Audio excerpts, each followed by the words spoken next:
Baiklah, saya akan membahas materi perjalanan demokrasi di Indonesia. Bagian A, konsep partisipasi demokrasi.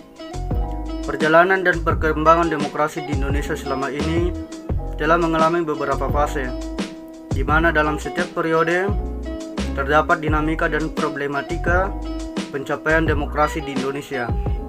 Perubahan pola demokrasi terjadi mulai dari demokrasi parlementer, demokrasi terpimpin, sampai pada demokrasi di era reformasi.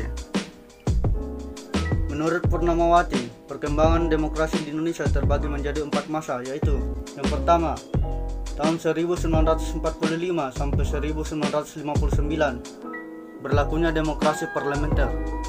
Demokrasi di fase ini sering kita dengar dengan sebutan demokrasi parlementer.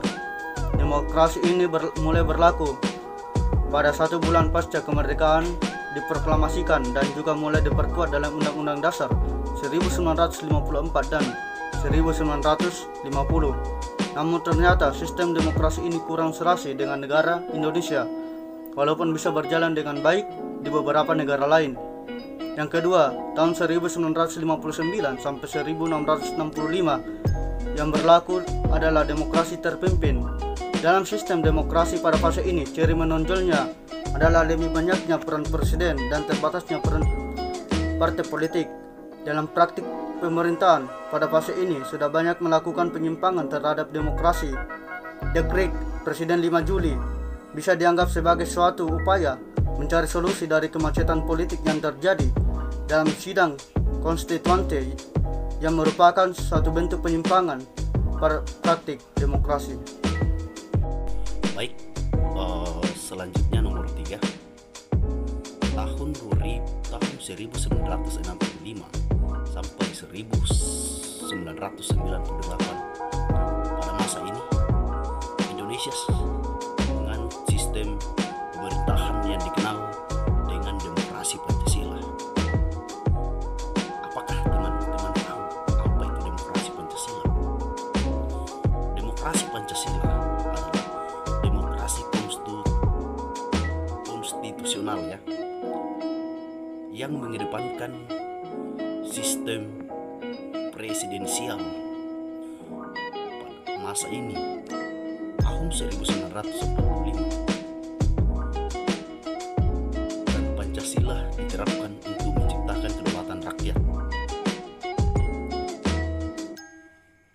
Pada periode ini juga, pemilihan umum untuk anggota DPR dan MPR dimulai dilaksanakan tepatnya pada tahun 1971, 1977, 1982, 1987, 1992, dan 1997. Sayangnya, di masa Orde Baru ini, kekuasaan yang dimiliki presiden digunakan untuk menguasai politik. Sampai akhirnya gerakan mahasiswa berhasil menurunkan Presiden Soeharto dari jabatannya sebagai presiden. Kemudian nomor 4, tahun 1998, sekarang setelah berhentinya Soeharto dari jabatannya presiden, Indonesia mulai melakukan perbaikan di berbagai bidang termasuk politik. Masyarakat Indonesia sepakat untuk kembali menerapkan demokrasi pada sistem politik yang ada.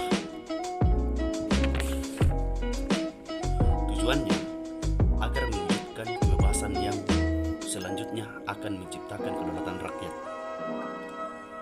Di masa ini berlangsung pemilihan umum seperti di tahun 1999, 2004, 2009, 2014, 2019, dan di tahun 2024. Pemilihan presiden dimulai 2000, dilaksanakan secara langsung pada tahun 2004. Sedangkan pemilihan kepala daerah dimulai pada tahun 2005.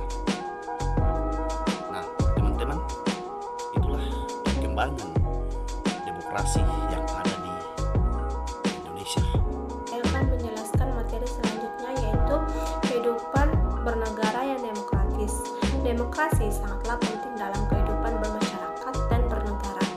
Pentingnya kehidupan demokratis dalam masyarakat adalah agar dapat meningkatkan kehidupan bersama yang aman dan nyaman. Dengan demikian, adapun pentingnya demokratis dalam kehidupan bernegara sebagai berikut. Yang pertama, adanya kontrol sosial dari masyarakat terhadap jalannya sistem pemerintahan.